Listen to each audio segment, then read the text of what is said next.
বন্ধুসকল আজি মই এই ভিডিওটোৰ জৰিয়তে আপোনালোকক দেখুৱাম যে ই-শ্ৰম কাৰ্ডৰ যেটো সাৰ্ভাৰ সমস্যা সেইটো কেনেকৈ সমাধান কৰিব পাৰি। আপোনালোক সকলোৱে জানে যে চৰকাৰ তৰফৰ পৰা এই কথা কোৱা হৈছে যে 38 কোটি মানুহে এই কাৰ্ডখন বনাব পাৰিব। ভাৰতবৰ্ষৰ প্ৰায় 130 কোটি মানুহ আছে, কিন্তু চৰকাৰে এই কাৰ্ডখন বনাবলৈ 38 কোটি মানুহক চান্স দিব। যেতিয়া 38 কোটি সম্পূৰ্ণ হৈ যাব তেতিয়া আৰু আপুনি চান্স নাপায়। যেহেতু এতিয়া সাৰ্ভাৰ সমস্যা চলি আছে, ই-শ্ৰমৰ ৱেবছাইটটোৱে কাম নকৰে, এই ক্ষেত্ৰত আপুনি এই কাৰ্ডখন কেনেকৈ বনাব। বন্ধুসকল, গৰীব দুখীয়া মানুহে যাতে এই কাৰ্ডখনৰ পৰা বঞ্চিত নহয় তাৰ প্ৰতি লক্ষ্য ৰাখি মই আজি এই ভিডিওটোৰ জৰিয়তে কিছুমান ইজি প্ৰচেছ দেখুৱাম, যেটোৰ জৰিয়তে আপুনি একেবাৰে সহজ পদ্ধতিত শ্ৰমিক কাৰ্ডখন বনাব পাৰিব। তো আপোনালোকে আজিৰ এই ভিডিওটো অলপো স্কিপ নকৰাকৈ প্ৰথমৰ পৰা শেষলৈ চাই থাকিব।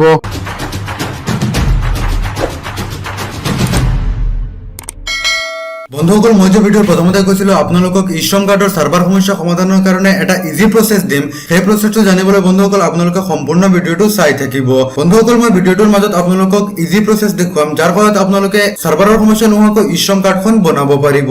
বন্ধুসকল, ই-শ্ৰম কাৰ্ড বনাবলৈ প্ৰথমে আপুনি আপোনাৰ মোবাইল বা কম্পিউটাৰত থকা গুগল ক্ৰোম ব্ৰাউজাৰটো ওপেন কৰিব লাগিব। ইয়াৰ পিছত বন্ধুসকল আপোনালোকে ই-শ্ৰম বুলি সাৰ্চ কৰিব লাগিব। মই এই লিংকটো মোৰ ভিডিওৰ ডেসক্ৰিপচনত দি দিম, যাতে যত আপোনালোকে ক্লিক কৰি ইয়ালৈ আহি যাব। বন্ধুসকল, ইয়ালৈ অহাৰ পিছত আপোনালোকে দেখা পাব প্ৰথমে এটা আছে সেলফ ৰেজিষ্ট্ৰেচন আৰু আন এটা আছে ৰেজিষ্ট্ৰেচন থ্ৰু CSC। ইয়াত বন্ধুসকল আপোনালোকে সেলফ ৰেজিষ্ট্ৰেচনত কেতিয়াও ক্লিক নকৰিব। বন্ধুসকল, আপোনালোকে জানে যে PM কিষাণৰ যেতিয়া ৰেজিষ্ট্ৰেচনৰ কাম চলি আছিল, তেতিয়া যিসকলে সেলফ ৰেজিষ্ট্ৰেচন কৰিছিল তেওঁলোকৰ পিছত পইচা সোমোৱা নাই। বন্ধুসকল, CSC এটা অফিচিয়েল আইডি, সেইকাৰণে আপোনালোকে ৰেজিষ্ট্ৰেচন থ্ৰু CSC ত ক্লিক কৰিব। বন্ধুসকল, ৰেজিষ্ট্ৰেচন থ্ৰু CSC ত ক্লিক কৰাৰ লগে লগে ইয়াত আপোনালোকে দেখিব ইউজাৰ নেম আৰু পাছৱৰ্ড দিবলৈ আহিছে। বন্ধুসকল, ইয়াত মই আপোনালোকৰ সুবিধাৰ্থে এটা আইডি পাছৱৰ্ড মোৰ ভিডিওৰ ডেসক্ৰিপচনত দি দিম, যেটো ব্যৱহাৰ কৰি আপোনালোকে ই-শ্ৰম কাৰ্ড বনাব পাৰিব। বন্ধুসকল, মই মোৰ ভিডিওৰ ডেসক্ৰিপচনত দিয়া CSC আইডিটো কেৱল আপোনালোকে আপোনালোকৰ ঘৰৰ কামৰ বাবেহে ইউজ কৰিব। বন্ধুসকল, ইয়াৰ আপোনালোকে কোনো কমাৰ্চিয়েল ইউজ নকৰিব। বন্ধুসকল, CSC আইডি আৰু পাছৱৰ্ড দিয়াৰ পিছত আপোনালোকে সাইন ইনত ক্লিক কৰিব।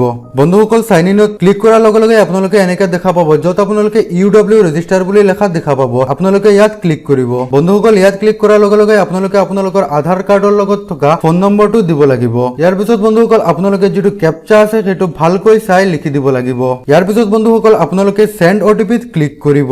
বন্ধুসকল, সেন্ড OTP ত ক্লিক কৰাৰ লগে লগে আপোনালোকে আপোনালোকৰ মোবাইল চেক কৰিব, যত এটা OTP যাব, যেটো আপোনালোকে ইয়াত দিব লাগিব। বন্ধুসকল, OTP টো দিয়াৰ পিছত আপোনালোকে সাবমিটত ক্লিক কৰিব। ইয়াৰ পিছত বন্ধুসকল আপোনালোকে আপোনালোকৰ আধাৰ নম্বৰটো দিব লাগিব। ইয়াৰ পিছত বন্ধুসকল তলত দেখিব আপোনালোকে ফিংগাৰপ্ৰিন্ট, আইৰিছ আৰু OTP তিনিটা অপচন আছে। ইয়াৰ পৰা আপোনালোকে OTP টো সিলেক্ট কৰি ক্যাপচাটো বহুৱাই দিব লাগিব। বন্ধুসকল, ক্যাপচাটো বহুৱাৰ পিছত আপোনালোকে সাবমিটত ক্লিক কৰিব।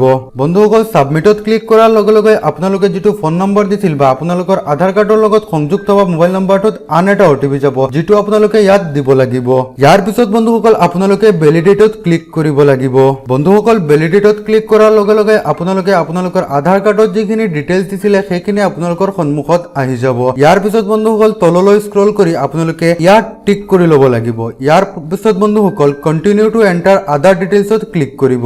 বন্ধুসকল, ইয়াত ক্লিক কৰাৰ লগে লগে আপোনালোকে আন এটা পেজত যাব, যেটোত আপোনালোকে আপোনালোকৰ ডিটেইলছবোৰ ফিল কৰিব লাগিব। বন্ধুসকল, ডিটেইলছবোৰ ফিল কৰাৰ পিছত আপোনালোকে তললৈ স্ক্ৰল কৰিব আৰু সেভ এণ্ড কন্টিনিউত ক্লিক কৰিব। বন্ধুসকল, সেভ এণ্ড কন্টিনিউত ক্লিক কৰাৰ পিছত আপোনালোকে আন এটা পেজলৈ যাব, যত আপোনালোকে প্ৰথমে আপোনালোকৰ হোম ষ্টেট, যিহেতু আমাৰ অসম, তাত আমি অসম সিলেক্ট কৰি ল'ব লাগিব। ইয়াৰ পিছত বন্ধুসকল আপোনালোকে আপোনালোকৰ ঘৰৰ যেটো নম্বৰ সেইটো দিব লাগিব। ইয়াৰ পিছত বন্ধুসকল আকৌ আপোনালোকে ষ্টেট সিলেক্ট কৰিব লাগিব আৰু বন্ধুসকল ষ্টেটৰ পিছত আপোনালোকে আপোনালোকৰ ডিস্ট্ৰিক্ট সিলেক্ট কৰি ল'ব লাগিব। ইয়াৰ পিছত বন্ধুসকল আপোনালোকে তলত দেখা পাব সাব ডিস্ট্ৰিক্ট বুলি এটা আছে, যত আপোনালোকে আপোনালোকৰ সাব ডিস্ট্ৰিক্ট দিব লাগিব বা এইটো নিদিলেও হ'ব। ইয়াৰ পিছত বন্ধুসকল ইয়াত আহিব আপোনালোকে আপোনালোকৰ সেইখন জায়গাত কিমান বছৰৰ পৰা আছে, তেন্তে আপোনালোকে বন্ধুসকল ইয়াত আপোনালোকৰ বয়স অনুযায়ী দি দিব। ইয়াৰ পিছত বন্ধুসকল তলত এইটোত ক্লিক কৰি পেলাই আপোনালোকে সেভ এণ্ড কন্টিনিউত পুনৰ ক্লিক কৰিব। ইয়াৰ পিছত বন্ধুসকল ইয়াত আহিব এডুকেশ্যন কোৱালিফিকেশ্যন, যাৰ মানে আপুনি কিমান লৈকে পঢ়িছে। ইয়াত বন্ধুসকল আপুনি যিমানখিনি পঢ়িছে সিমানখিনি দিব লাগিব। ইয়াৰ পিছত বন্ধুসকল আপোনালোকে মান্থ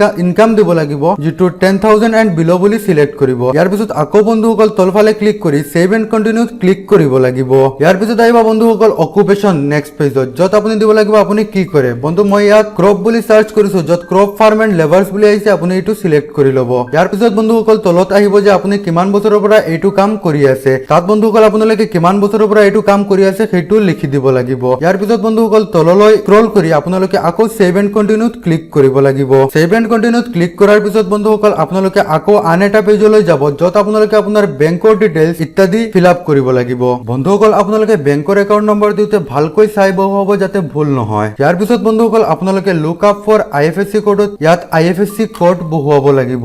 IFSC কোড বহুৱাৰ পিছত বন্ধুসকল ইয়াত সাইডত আপোনালোকে সাৰ্চৰ অপচন পাব, য'ত ক্লিক কৰিলে আপোনালোকে আপোনালোকৰ ব্ৰাঞ্চৰ ডিটেইলছ অটোমেটিকলি ফিল হৈ যাব। ইয়াৰ পিছত বন্ধুসকল আকৌ সেভ এণ্ড কন্টিনিউত ক্লিক কৰিব লাগিব।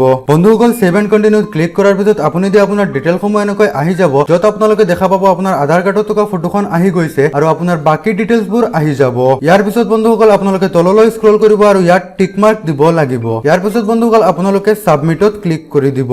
বন্ধুসকল সাবমিটত ক্লিক কৰাৰ পিছত দেখা পাব যে আপোনালোকৰ ই-শ্ৰম কাৰ্ডখন হৈ গৈছে। ইয়াৰ পিছত বন্ধুসকল তললৈ স্ক্ৰল কৰিলে দেখা পাব আপুনি আপোনাৰ ই-শ্ৰম কাৰ্ডত দিয়া সম্পূৰ্ণ ডিটেইলছসমূহ ই-শ্ৰম কাৰ্ডত আহি গৈছে, যিটো আপোনালোকে ওপৰত ডাউনলোড UAN কাৰ্ডত ক্লিক কৰি ডাউনলোড কৰি ল'ব পাৰিব। বন্ধুসকল ইতিমধ্যে আপোনালোকে দেখা পাইছে মই কেনেকৈ ই-শ্ৰম কাৰ্ডখন বনাইছো আৰু এয়া মোৰ ই-শ্ৰম কাৰ্ডখন হৈ গ'ল আৰু মই ডাউনলোড কৰি লৈছো। বন্ধুসকল আপোনালোকে ইয়াত দেখা পাইছে ৰাতি প্ৰায় 12 বাজিছে আৰু মই ই-শ্ৰম কাৰ্ডখন বনাইছো সাৰ্ভাৰৰ সমস্যা নোহোৱাকৈ। আমাৰ ভাৰতবৰ্ষৰ যিখিনি উন্নত ৰাজ্য আছে যেনে গুজৰাট, উত্তৰ প্ৰদেশ, ৰাজস্থান এনে ৰাজ্যবোৰত ই-শ্ৰম কাৰ্ডৰ কাম প্ৰায় ৰাতি চলি থাকে। সেইকাৰণে আমাৰ অসমৰ তুলনাত তেওঁলোকে বহুত বেছি ই-শ্ৰম কাৰ্ডত আগুৱাই গৈছে। বন্ধুসকল আপোনালোকে সাৰ্ভাৰ সমস্যা নোহোৱাকৈ ই-শ্ৰম কাৰ্ড বনাবলৈ এনেকৈ ৰাতি 11টাৰ পৰা 1টা বজাৰ ভিতৰত বনাব পাৰিব, য'ত আপোনালোকে কোনো ধৰণৰ সাৰ্ভাৰ সমস্যা নাপায়।